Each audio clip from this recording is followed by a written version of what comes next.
Lesson 298.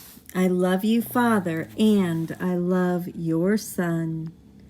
My gratitude permits my love to be accepted without fear, and thus I am restored to my reality at last.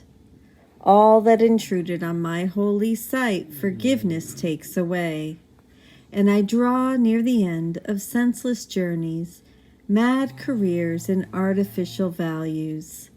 I accept instead what God establishes as mine, sure that in that alone I will be saved, sure that I go through fear to meet my love. Father, I come to you today because I would not follow any way but yours. You are beside me, certain is your way, and I am grateful for your holy gifts of certain sanctuary and escape from everything that would obscure my love for God, my Father, and his holy Son. I love you, Father, and I love your Son.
I love you, Father, and I love your Son.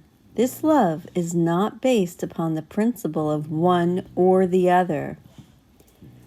We have said many times that if we truly love God, we must love everyone, not in form, but content. If we do not love all-inclusively, holding grievances and justifying blame, we are really saying we do not love God. The guilt over this statement is horrendous. Here we are, devoted students of A Course in Miracles, the goal of which is to reach God and remember our self, capital S. And we do the exact opposite of what it says. It is important not to minimize the guilt this induces in both our study and practice of the Course. Yet what helps eliminate the guilt is becoming aware we have conflicting goals, God versus ego survival. If we are aware of this conflict, we will not repress it. And without repression, there is nothing to project. Thus, whenever we find ourselves becoming angry or sick, we need to recall that there is a secret guilt that has escaped our attention. The right-minded gift of anger or sickness, then, is that they become red flags unveiling our choice for the ego instead of God. In truth, if we loved God unequivocally, we would also love His Son and not attack Him, ourselves, or another. This is from the text, Chapter 4, Introduction. The journey to the cross should be the last useless journey. Do not dwell upon it, but dismiss it as accomplished. If you can accept it as your own last useless journey, you are also free to join my resurrection.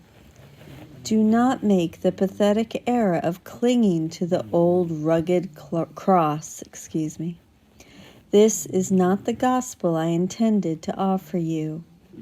We have another journey to undertake. I recognize the way I choose to find God was specialness. I realize with gladness and gratitude I was wrong, and now happily choose to undo my mistake by asking Jesus' help to walk through fear to love, the journey that leads me to God's Holy Son. I love you, Father, and I love your Son.